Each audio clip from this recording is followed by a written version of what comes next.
नमस्कार। क्या आप भी अपने घरेलू नौकरों को अपना मित्र समझकर उन पर गहरा भरोसा जताते हैं?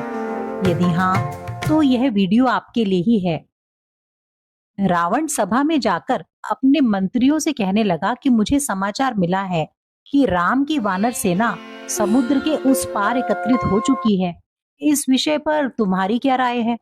सब हंसे और बोले कि आप चुप रहिए, क्योंकि इसमें सलाह की कोई बात ही नहीं, इसलिए आप ध्यान ही मत दीजिए। आप कैसे अति साधारण जीवों को अपनी श्रेणी में रखने लगे? आपने तो जब देवताओं और राक्षसों को जीत लिया, तो भला नर और वानर आपके सामने कहीं ठहरते हैं? तुलसीदास जी कहते हैं, सचिव वैद गुर तीनी जौ, प्रिय बोलहि भय आस, राज धर्म तन तीनी कर, होय बेगहि नास। अर्थात मंत्री, वैद्य और गुरु, ये तीन यदि अप्रसन्नता, भय या लोभ के कारण जनहित की बात ना कहकर दिखावटी प्रिय शब्द बोलते हैं, तो फिर राज्य, शरीर और धर्म, इन तीनों का शीघ्र नाश हो जाता है। किंतु यह ज्ञान की बात किसी भी मंत्री ने रावण से नहीं कही, बल्कि वे सब चापलूस मंत्री रावण को ये जता रहे थे कि उसने कुछ भी गलत नहीं किया। उनके अनुसार तो अगर शत्रु की सेना सागर के उस पार आ भी गई तो कौन सा पहाड़ टूट पड़ेगा? अरे महाराज, क्या तितली के पंख फड़फड़ाने से धरती की धूल आसमान को छू लेती है? अरे आप निश्चिंत रहिए, आपका तो कोई बाल भी बांका नहीं कर सकता। अपने मंत्रियों द्वारा अपनी ऐसी स्तुति सुनकर रावण अति संतुष्ट हो गया, क्योंकि उसके मंत्री तो अपना स्वाभिमान गिरवी रखकर उसके चरण चूम रहे थे। एक स्वामी के अहम की तुष्टि के लिए इतना पर्याप्त था। चाहे चाटुकार कर्मचारी हो अथवा घरेलू नौकर, दोनों ही स्वार्थपरक हैं। जब उन्हें अपने मालिक की कृत्रिम रूप से सुगंधित लेकिन खोखली प्रशंसा करने के बदले में लाभ मिलता है, तो वे क्यों ना करेंगे? इन चाटुकारों के शब्दों में ईमानदारी और निष्ठा बिल्कुल भी नहीं होती, लेकिन फिर भी ऐसे कर्मचारियों को पुरस्कृत किया जाता है। ठीक इसी प्रकार नौकरों का भी व्यवहार लगभग ऐसा ही रहता है। वर्तमान समय में नौकर या नौकरानी विलासिता नहीं रह गए, बल्कि एक आवश्यकता बन चुके हैं। घर की सारी संभाल, बच्चों की देखभाल इन्हीं के ही सपुर्द कर दी जाती है, क्योंकि घर की महिला तो नौकरी के कारण आधा दिन बाहर ही रहती है। धीरे धीरे कब ये लोग परिवार के सदस्य बन जाते हैं पता ही नहीं चलता। परिवार के सदस्यों की क्या दिनचर्या है, क्या खान पान है, उन्हें कहाँ जाना है, किससे मिलना है, कौन घर में आने वाला है, इन्हें हर बात की जानकारी होने लगती है। धीरे धीरे इन पर सभी की निर्भरता भी बढ़ने लगती है, और हालत ये हो जाती है कि घर के सदस्य आपस में भले ही नाराज हो जाएं, और नौकरों को नाराज करने का जोखिम कोई नहीं उठाना चाहता। इतनी दुर्भाग्यपूर्ण स्थिति है कि जो परिवार में असंतुलन पैदा करती है। ये लोग भी घर के सदस्यों के इस मर्म को समझने लगते हैं और इस स्थिति का फायदा उठाने लगते हैं। यदि एकल परिवार यानी न्यूक्लियर फैमिली है, तो पति पत्नी में मतभेद पैदा करने की कोशिश तक भी करते हैं, और जहाँ संयुक्त परिवार है तो फिर तो कहने ही क्या, इनकी बातें अक्सर यहाँ कामयाब हो जाया करती हैं। ये सास बहू में एक दूसरे के प्रति मलिनता पैदा करने की कोशिश करते हैं, और जहाँ इनकी स्वार्थ पूर्ति होती है ये वहीं झुक जाते हैं। अब सासू माँ सोचने लगती हैं कि बहू के पास तो मेरे लिए समय ही नहीं है, और देखो हमारी काम वाली बाई कितनी अच्छी है, मेरी सेवा तो करती ही है, साथ ही मेरा दुख बांटकर मन भी हल्का कर देती है। और बहू की सारी चुगली अपनी नौकरानी से करने के बाद सासू जी अपने भाग्य को सराहने लगती हैं कि कितनी किस्मत से ये नौकरानी मुझे मिली। उधर बहू भी कम नहीं होती, वह भी अपनी सास की निंदा अपनी नौकरानी से करके अपनी भड़ास निकालती है, और बदले में साड़ी, नकदी, बर्तन आदि उसे यदा कदा देती रहती है। अब सास और बहू रस्साकशी के इसी खेल को जीतने में इतनी व्यस्त हो जाती हैं कि उन्हें पता ही नहीं लग पाता कि नौकरानी ने कब घर के वातावरण को नियंत्रित करना शुरू कर दिया। यदि आप में से मेरी बात का किसी को बुरा लगा हो तो मैं क्षमा चाहूंगी। बहुत घरों में ऐसा नहीं भी होता, लेकिन अधिकांश घरों में अनजाने में ही होता जाता। मेरी बात को अन्यथा मत लीजिएगा।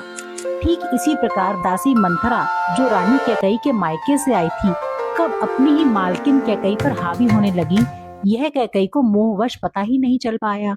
मंथरा पर कैकई की भावनात्मक निर्भरता यानी इमोशनल डिपेंडेंस इस कदर थी कि रानी कैकई ने उसे यहाँ तक भी बता रखा था कि राजा दशरथ ने उसे 2 वरदान दिए हुए हैं जिन्हें वह समय आने पर मांग लेगी।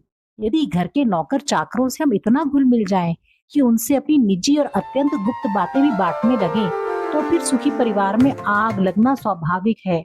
और यही खेल राजा दशरथ के यहाँ भी हुआ।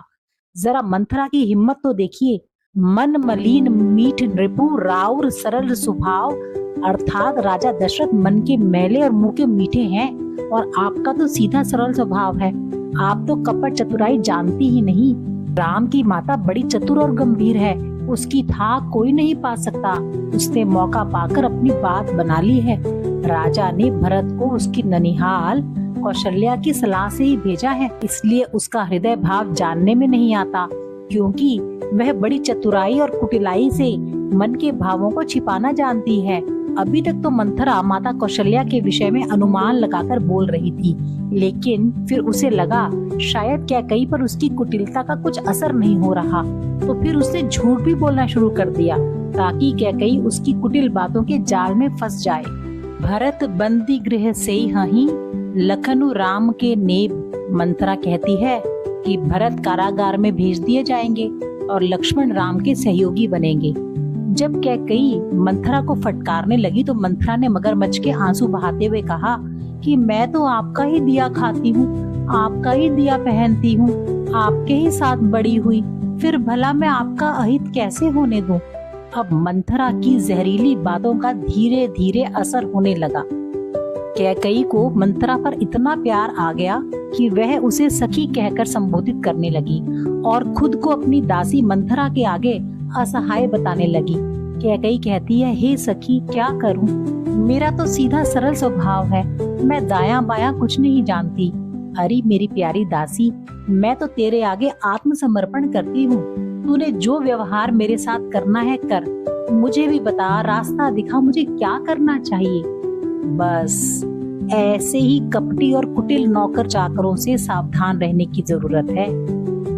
लेकिन यहाँ तो हद ही हो गई जब कैकई ने कहा, प्यारी मंथरा, मैं तेरे कहने से कुएं में गिर सकती हूँ, पुत्र और पति को भी छोड़ सकती हूँ। जब तू मेरा इतना भारी दुख देखकर मुझे सही बात कहती है तो मैं भला तेरी बात को अपने हित के लिए क्यों न मानूंगी। तो कैकई और मंथरा के इस प्रसंग में हमने देखा कि इस तरह घरेलू नौकर या ऑफिस में कोई चाटुकार कर्मचारी धीरे धीरे एक मालिक को पूरी तरह से कंट्रोल कर लेने की क्षमता रखते हैं। आपके साथ ऐसा ना हो इसलिए कुछ बातों का ध्यान रखें। पहला, जितनी जरूरत हो केवल उतनी ही बात अपने नौकरों से करें। दूसरा, इनके सामने आपसी लड़ाई, मतभेद, कलह या बहस का कोई दृश्य प्रस्तुत ना करें। तीसरा, अपने घर के किसी भी सदस्य की निंदा इनके आगे भूल कर भी ना करें, भले ही आपका मन कितना भी दुखी क्यों ना हो। चौथा पॉइंट, इन पर जरूरत से ज्यादा भरोसा ना करें। घर के कोई रहस्य जैसे प्रॉपर्टी की खरीद बेच, रुपए पैसे के लेन देन, ऐसी बातें इनके आगे ना करें। पांचवा, आपकी कमाई कितनी है, आपको क्या नुकसान क्या फायदा हुआ, कुछ भी बताने की जरूरत नहीं है। छठा पॉइंट, जब भी खरीदारी करके आए तो सारा सामान इनके सामने कभी ना रखा करें। सातवां, इन पर हमेशा अप्रत्यक्ष रूप से पैनी नजर बनाए रखें। इनकी हरकतों के लिए सीसीटीवी कैमरा और इनके विचार व्यवहार को समझने के लिए अपनी तीसरी आंख अर्थात अपनी बुद्धि का प्रयोग करें। पर चाकर आज के समय की जरूरत है। बस आपको लक्ष्मण रेखा की भांति एक सीमा से अधिक इनसे मेल जोल नहीं बढ़ाना है। हाँ, इनकी मदद अवश्य कीजिए, लेकिन इनसे सदैव सतर्कता भी बरतिए ताकि ये किसी भी तरीके से आपकी घर गृहस्थी को नुकसान ना पहुंचा सके। आज की वीडियो में इतना ही।